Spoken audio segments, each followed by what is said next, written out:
हरि ओम। इदं राष्ट्राय इदं नमः। वेस्टर्न कंट्रीज़, वो ब्रिटेन हो या अमेरिका हो, उन्होंने एशिया में या भारत में इन अ लार्ज कंटेक्स्ट पूरे एशिया में बहुत बहुत ज्यादतियाँ की हैं सदैव, हमेशा से। तो ये आज की बात नहीं है। अभी हमारा युद्ध काल चल रहा है। 7 तारीख को भारतीय सेनाओं ने अपने शौर्य का प्रदर्शन करते हुए पाकिस्तान में जो टेरर कैंप्स थे उनको ध्वस्त किया। उसके बाद 2 दिन और लगातार भारत और पाकिस्तान की सेनाएं एक दूसरे को इंगेज करती रहीं और फिर 10 तारीख को सीज़ फायर, अभी हम सीज़ फायर वाले दौर पर हैं, 11 तारीख है।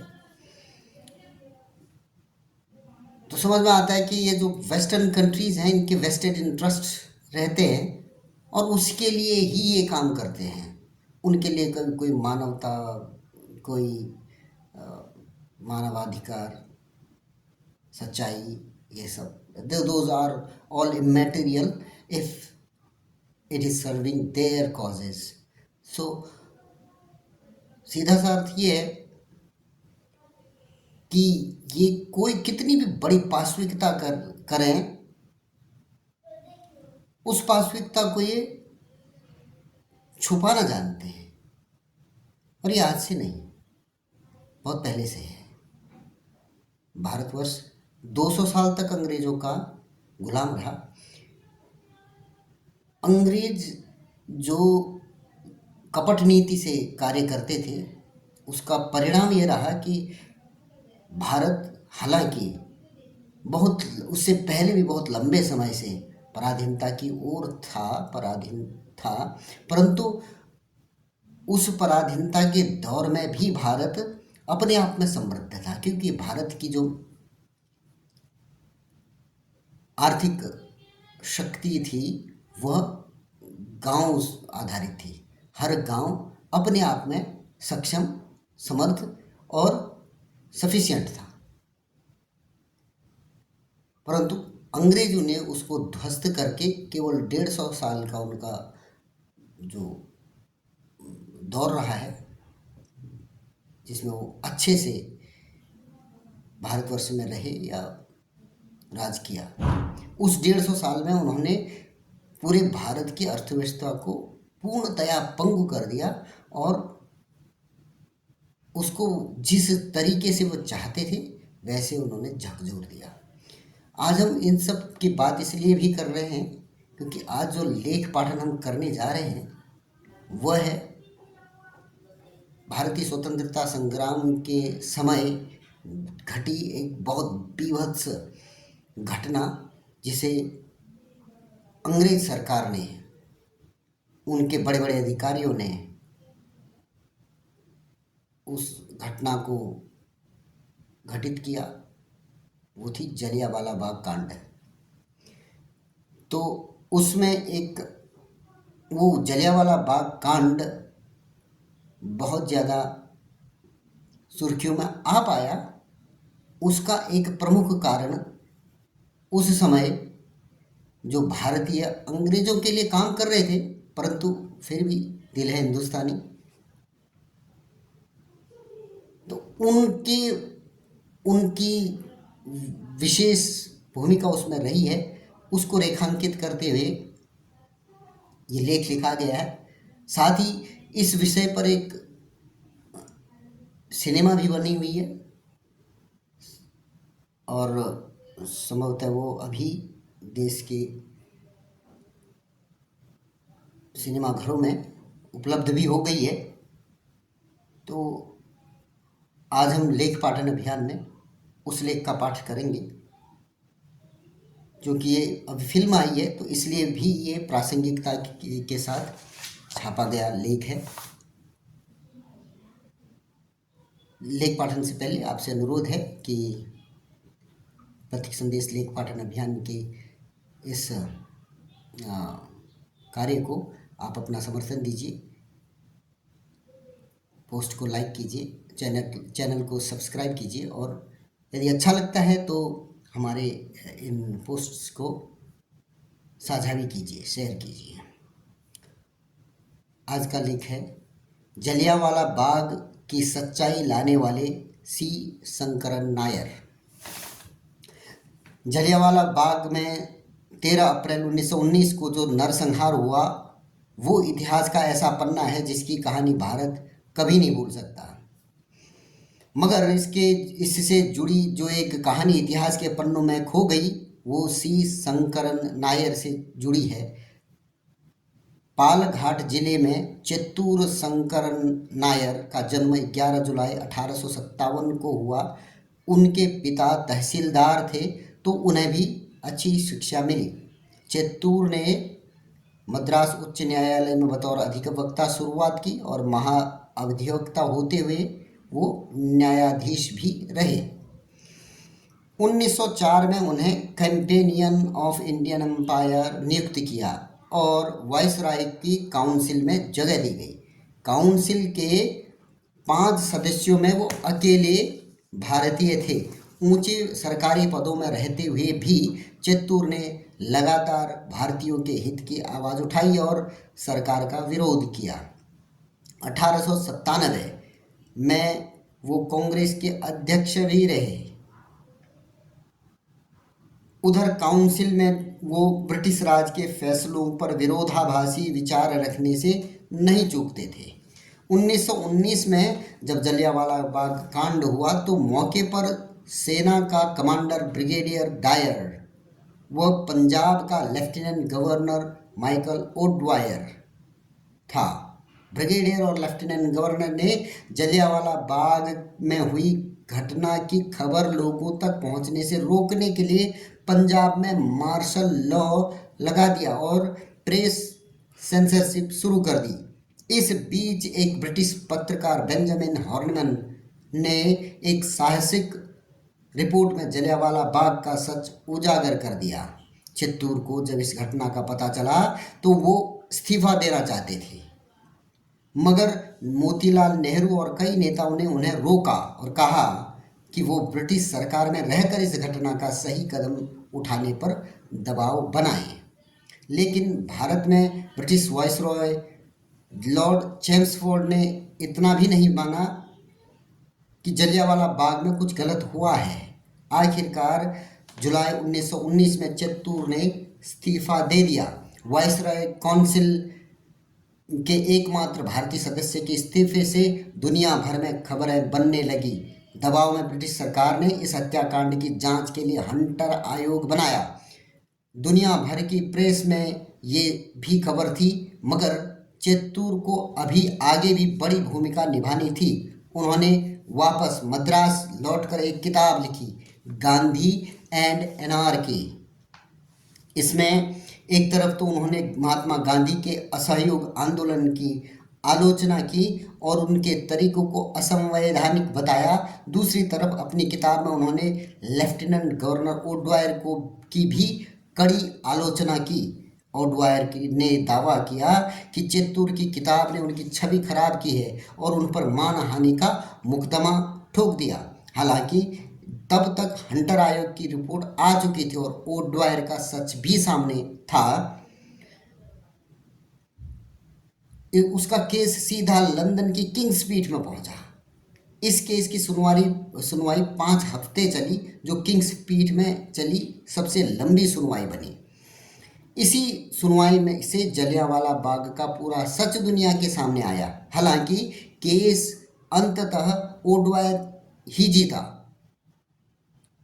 अंग्रेजों की सरकार थी, वो दिन को दिन कहते और दिन को रात कहें तो रात कहना पड़ता, रात को दिन कहें तो दिन कहना पड़ता।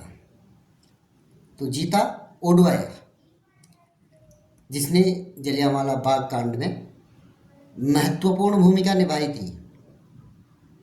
पीठ के 12 सदस्यों में से 11 ने चित्तूर के खिलाफ वोट दिया।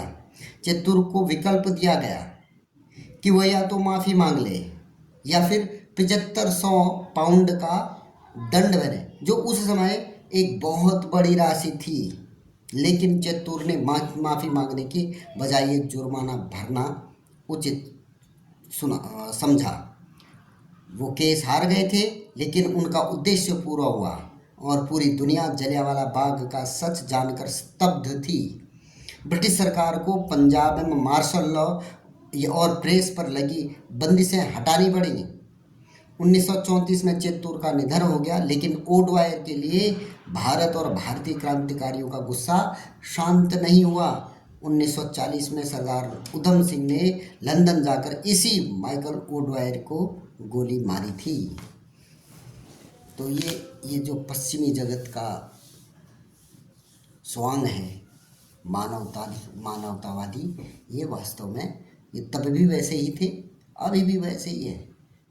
इनको अपने हथियारों के बेचने से मतलब है, इनको अपनी स्थिति ठीक रहे इसकी चिंता है। ये कभी भी उतना बड़ा भारी हत्याकांड, और ये ओडवायर बोलता है कि नहीं वो कुछ हुआ ही नहीं, वो तो कुछ हुआ ही नहीं था, पूर्णतया उसको दबा दिया गया। संभवतः वह एक ऐसी घटना थी जो ये दबाए ना दबी, कारण कि उसमें एक हाई प्रोफाइल, ये अपने आप में बड़ा विषय है। इन्होंने जीवन भर अंग्रेज सरकार की नौकरी की, परंतु जभी जागे तभी सवेरा। इनका जो ज़मीर है वो जागा उस घटना के बाद, तो वो घटना उजागर हो पाई। इसलिए निश्चित हम कह सकते हैं कि सी शंकर नायर जो है, इनका बड़ा योगदान रहा। और 1919 की यह जलियांवाला बाग हत्याकांड बहुत बड़ा एक स्तंभ स्वतंत्रता संग्राम के मार्ग में रहा। क्योंकि इससे जो भारतीयों के मन में अंग्रेज़ों के लिए उबाल आया वो अद्वितीय था। अन्यथा अंग्रेज़ों ने अपनी पूरी अच्छी व्यवस्था कर दी थी। उन्होंने अपने जो भारत में जो उनकी जय जयकार कर सके ऐसे चाटुकार उत्पन्न कर दिए थे, उनको प्रोमिनेंस भी दे दी थी। परंतु जो आम जनमानस था वो क्षुब्ध था, जिसकी परिणति ये हुई कि अंग्रेज़ों को भारत को छोड़कर जाना ही पड़ा। अब इसका मतलब क्या हुआ? इसका मतलब ये हुआ कि अंग्रेज़ों के द्वारा की गई ऐसी जघन्य हत्याएं पहली नहीं थी। ये संभव ही नहीं है कि उन्होंने केवल इस एक घटना को दबाने का प्रयास किया और नहीं दब पाई। मित्रों, ये आप निश्चित जान लो कि ये जलियांवाला बाग हत्याकांड ज़्यादा उजागर हो गया, इसलिए जनमानस को थोड़ा उद्वेलित कर पाया। अन्यथा ये ऐसे हत्याकांड देश के हर कोने पर उन्होंने किए होंगे। मुझे कुछ ऐसा ध्यान में आ रहा है कि एक बार कहीं मैं एक कहानी पढ़ रहा था, वो गुजरात की थी। गुजरात में भी ऐसा ही नृशंस हत्याकांड अंग्रेज़ों ने करवाया था, परंतु वो कभी डॉक्यूमेंटेड ही नहीं हो पाया। ये हत्याकांड सामने आ पाया क्योंकि एक हाई प्रोफाइल चित्तूर शंकर नायर जी, इन्होंने इसके विरुद्ध में एक पोल पोजीशन अपनी स्थापित कर दी थी। 1857 में जो क्रांति हुई थी, उस क्रांति को प्रथम स्वतंत्रता संग्राम तब तक नहीं माना गया जब तक उस पर भाष्य वीर सावरकर ने नहीं लिखा। और वीर सावरकर ने उस स्वतंत्रता संग्राम की पूरी गाथा लिखी, जब वो डॉक्यूमेंटेड हो पाई, तब हमें जानने को ये प्राप्त हुआ कि हाँ, स्वतंत्रता के लिए एक बहुत बड़ा संघर्ष हुआ था, उस समय हुआ था, अन्यथा वो भी कभी सामने नहीं आता। इस चरित्र को समझना इसलिए भी आवश्यक है, इस घटना को समझना इसलिए भी आवश्यक है क्योंकि ये एक घटना थी जिससे उन अंग्रेज़ों के कुकर्मों का, पापों का घड़ा भर चुका था, और वो ये छलक के जब बाहर निकला वो थी ये जलियांवाला बाग कांड। तो ये ऐसी जानकारियाँ मुझे नहीं लगता कि भारत में बहुत आम छात्रों को ये पहुंचाई जाती हैं, या फिर बुद्धिजीवियों को ये ज्ञात होती हैं, या किसी किताबों में ऐसी छापी जाती हैं। नहीं, इनको छापने की जिम्मेदारी राष्ट्रवादी पत्रिकाओं के जिम्मे है। अब वो राष्ट्रवादी पत्रिकाएं थोड़ा जनमानस में अपने व्यापकता बना सके, इसकी जिम्मेदारी आपके कंधों पर है। इसलिए आपसे पुनः अनुरोध करूंगा कि राष्ट्रवादी पत्रिकाओं को पढ़ने का अपना क्रम बनाएं, राष्ट्रवादी लेखकों की पुस्तकों को पढ़ें, और राष्ट्र के प्रति जिन्होंने अपना सर्वस्व न्यौछावर किया उनके चरित्रों को जानने का प्रयास करें, ताकि हम भी राष्ट्र के प्रति अपना जो कर्तव्य है उसको निभा सकें, उसके प्रति प्रेरित हो सकें। इसी के साथ आज के इस अंक को समाप्त करते हैं। पुनः मिलेंगे, तब तक के लिए धन्यवाद। जय श्री राम।